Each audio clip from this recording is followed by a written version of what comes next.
Mob যেন থামছেই না, mob কোনোভাবে থামানো যাচ্ছে না, মব থামানোর নির্দেশ আছে, কার্যকর পদক্ষেপ নেই। এটা বড় অজুহাত হিসেবে, বড় কারণ হিসেবে সামনে আসছে এবং সেটা নিয়ে গণমাধ্যমে একটা বিশেষ প্রতিবেদনও সামনে এসেছে।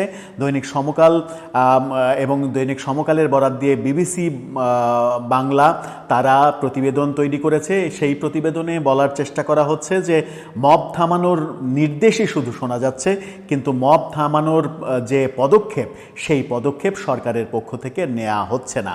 গত 10 মাসে মব এবং গণপিটুনিতে 174 জনের মৃত্যু হয়েছে বলে অনুসন্ধানে উঠে এসেছে। একই সময়ে 477টি হামলার শিকার হয়েছে পুলিশ। অর্থাৎ গত 10 মাসে আন্দোলনের পরে পুলিশ সবথেকে বেশি আক্রান্ত হয়েছে। সেই কারণেই পুলিশ অকার্যকর কিনা সেই প্রসঙ্গটাও আলোচনা হচ্ছে। নানা দিকে যখন আলোচনা হচ্ছে, সর্বশেষ সাবেক সিইসি নুরুল হুদার উপরে যে মব, সেই মব কাণ্ডে সেনাবাহিনী একজনকে গ্রেপ্তার করেছিল। পুলিশের পক্ষ থেকে মামলায় 6 জনকে আসামি করা হয়েছিল। আজকে যে ঘটনাটা ঘটেছে সেটা হচ্ছে যে সেই গ্রেপ্তারকৃত একজন এবং বাকি আরও 2 জন আদালতে আত্মসমর্পণ করেছিলেন 2 জন, এবং গ্রেপ্তারকৃতকে আদালতে হাজির করা হয়েছিল। আদালত তাদেরকে জামিন মঞ্জুর করেছেন। মব করার পরে আদালতে জামিন পাওয়া,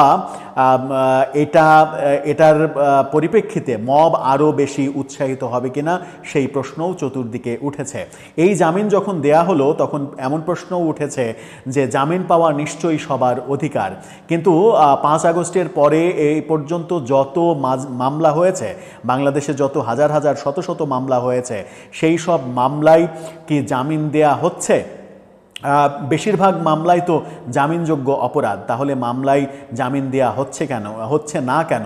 সেখানে কি সরকারের কোনো নির্দেশ রয়েছে? সরকারের কোনো বিশেষ সংকেত রয়েছে যে এই ধরনের মামলায় জামিন দেয়া যাবে, এই ধরনের মামলায় জামিন দেয়া যাবে না? সরকার কি আদালতকে কোনোভাবে প্রভাবিত করার চেষ্টা করছে? এই আলোচনাগুলো সামনে এসে যাচ্ছে। মব কেন থামছে না? মবের বাস্তবতা কি? কার্যকর পদক্ষেপ কেন নেই? সেই আলোচনাটা করার চেষ্টা করব সমকালের অনুসন্ধানী প্রতিবেদনের মাধ্যমে। থাকবেন পলিটিক্স টিভির নিয়মিত আয়োজনে। দর্শক, পলিটিক্স টিভির নিয়মিত ভিডিওগুলো স্পন্সর করছে প্রজাপতি.টিভি, নতুন ওটিটি প্ল্যাটফর্ম। আপনারা চাইলে ইউটিউবে, ফেসবুকে, ইনস্টাগ্রামে, টিকটকে দেখে নিতে পারেন। ডেসক্রিপশন বক্সে লিঙ্ক দেওয়া থাকবে, সেখান থেকেও আপনারা দেখে নিতে পারেন প্রজাপতির কার্যক্রম। চলে যাচ্ছি মূল ভিডিওতে। বলছিলাম মব কেন থামছে না? মবের বিরুদ্ধে কার্যকর পদক্ষেপ নেই, শুধুমাত্র মব থামানোর নির্দেশ আছে, পদক্ষেপ নেই, এমনটা অনুসন্ধানে উঠে এসেছে। এবং এই অনুসন্ধানে বলা হচ্ছে যে গত 10 মাসে 477টি হামলার শিকার হয়েছে পুলিশ। আমরা সর্বশেষ একদিন আগে যেটা দেখেছি খুলনায়, আপনারা পত্রিকার খবরটা দেখে নিতে পারেন। খুলনায় এক পুলিশের কর্মকর্তা এসআইকে মবের মাধ্যমে গণধুলাই দেওয়া হয়েছে, গণধুলাই দিয়ে তাকে থানায় দেওয়া হয়েছে। অর্থাৎ পুলিশের উপরে আক্রমণ কিন্তু এখনও থামেনি। এই সময়ে 174 জনের মৃত্যুর ঘটনা ঘটেছে। আইন এবং সালিশ কেন্দ্রের গবেষণায় এই তথ্য উঠে এসেছে। তারা বলছে যে পৃথক হিসাবে মানবাধিকার সংস্কৃতি ফাউন্ডেশনও আইন ও সালিশ কেন্দ্রের সঙ্গে তারাও যে হিসাব দিচ্ছে, তাতে বিগত MSF তারা যেটা বলছে সে গত 8 মাসে 150 জনের মৃত্যু হয়েছে। আইন ও সালিশ কেন্দ্র বলছে গত 10 মাসে 174 জনের মৃত্যু হয়েছে। আহত হয়েছেন 363 জন। নভেম্বর এবং ডিসেম্বর মাসে তথ্য ওয়েবসাইটে নেই। 2023 সালে এ ধরনের 143টি ঘটনা ঘটেছিল, এমন তথ্য উঠে এসেছে। মানবাধিকার কর্মীরা বলছেন একের পর এক মবের ঘটনা ঘটলেও জড়িতদের বিরুদ্ধে শক্ত পদক্ষেপ দৃশ্যমান নয়। সরকারের বিবৃতি ও কঠোর ব্যবস্থা নেওয়ার ঘোষণার পরও মব চলছে। সেনাবাহিনীর পক্ষ থেকে একাধিক মবের সঙ্গে জড়িতদের বিরুদ্ধে কঠোর ব্যবস্থা নেওয়ার হুঁশিয়ারি দেখা দিলেও খোদ পুলিশ সদস্যরা এখন পর্যন্ত মবের শিকার হচ্ছে, এমনটা বলা হয়েছে। সেখানে বলা হয়েছে ঘটনা বিশ্লেষণ করলে দেখা যাচ্ছে কে মবের শিকার হবে, কারা হামলা চালাবে, কে মামলা করবে, কে ভিডিও করবে সেই দৃশ্যের, সব যেন পরিকল্পিত।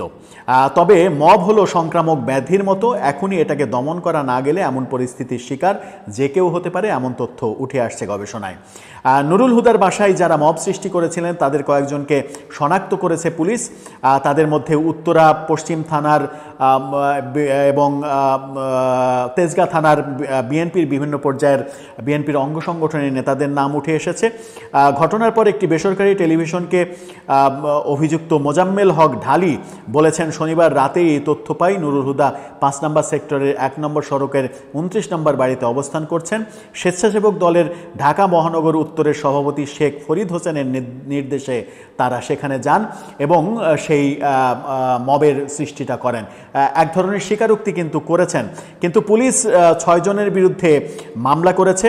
পুলিশ 6 জনের বিরুদ্ধে যখন মামলা করেছে তখন আমরা দেখেছি সেনাবাহিনী একজনকে গ্রেপ্তার করেছে এবং আজকে দেখলাম যে বাকি 2 জন আদালতে হাজির হলেন এবং আদালতে হাজির হওয়ার প্রেক্ষিতে 3 জনকে আদালত জামিন দিল।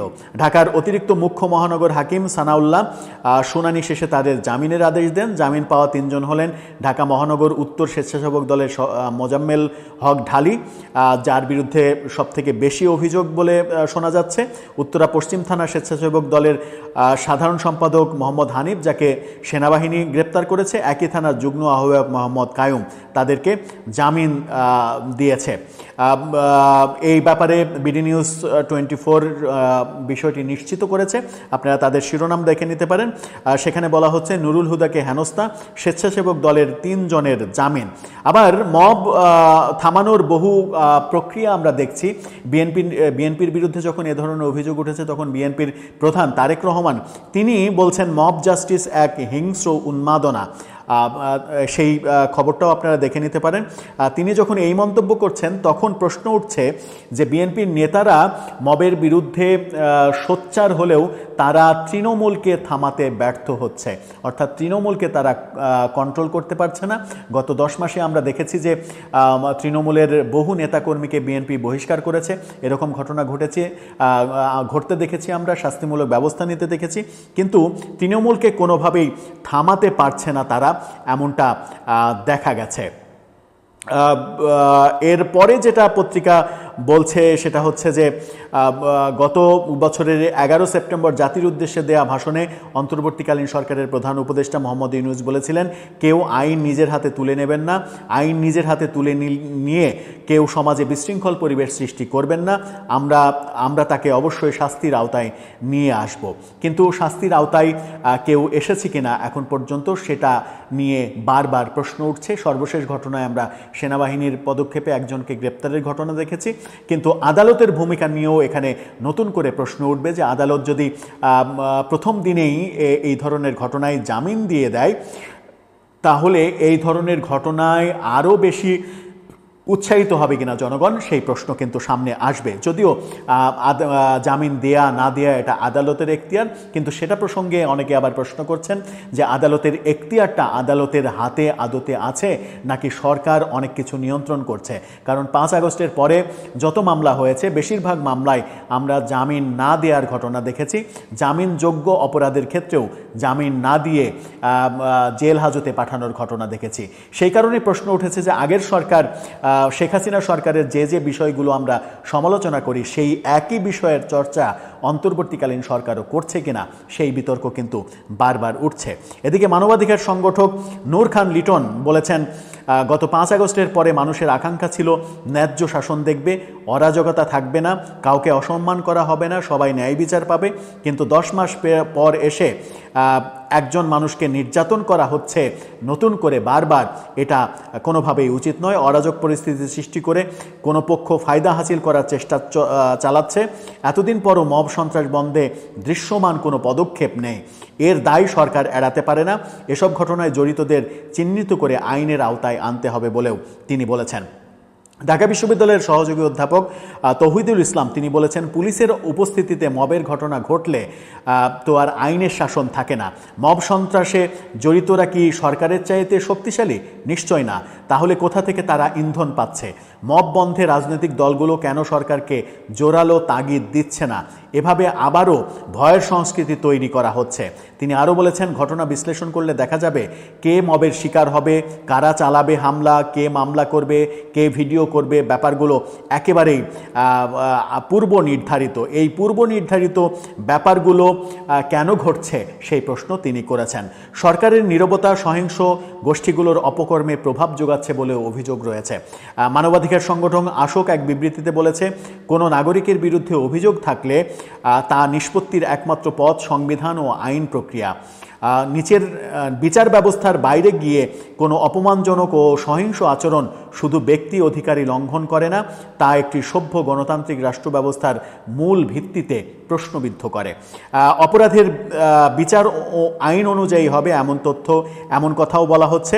এবং সেখানেই মানবাধিকারের সংগঠন হিউম্যান রাইটস সাপোর্ট সোসাইটি এক বিবৃতিতে বলেছে, কোনো ব্যক্তি অপরাধ করলে প্রচলিত আইনে তার বিচার করতে হবে। বিচার ছাড়া মব এবং জনতার হাতে আইন তুলে নেওয়ার ঘটনা মানবাধিকার লঙ্ঘনের দৃষ্টান্ত।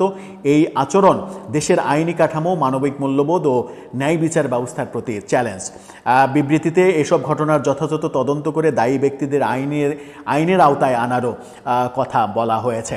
আমরা সর্বশেষ সিইসি নুরুল হুদার যে ঘটনা, সেই ঘটনায় দেখেছি সেনাবাহিনীর অ্যাকশনে একজনকে গ্রেপ্তার করা হয়েছে, 6 জনের বিরুদ্ধে পুলিশের মামলা দেখেছি, কিন্তু পুলিশ কাউকে গ্রেপ্তার করেনি।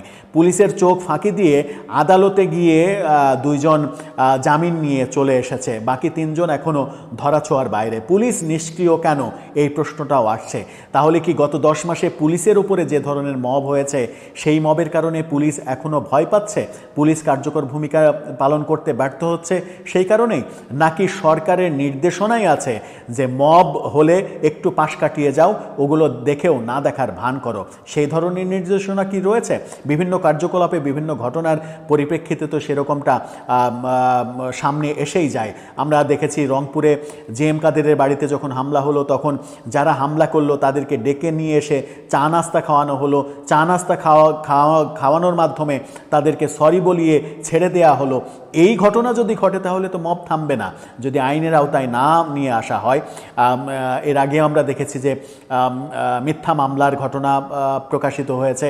সব কিছুই যদি আইনের আওতায় না, আইনের বিরুদ্ধ যে কাজ সেটা যদি আইনের আওতায় না আনা হয়, তাকে যদি নীরবতার মাধ্যমে উৎসাহিত করা হয়, তাহলে এই কর্মকাণ্ড থামবে না, এই কর্মকাণ্ড চলতেই থাকবে। দর্শক, আপনার কি মনে হয়, মব সন্ত্রাস থামানোর ব্যাপারে সরকারের আদৌ কি কোনো কার্যকর পদক্ষেপ রয়েছে, যেটা নাই বলে পত্রিকার গবেষণায় উঠে আসছে?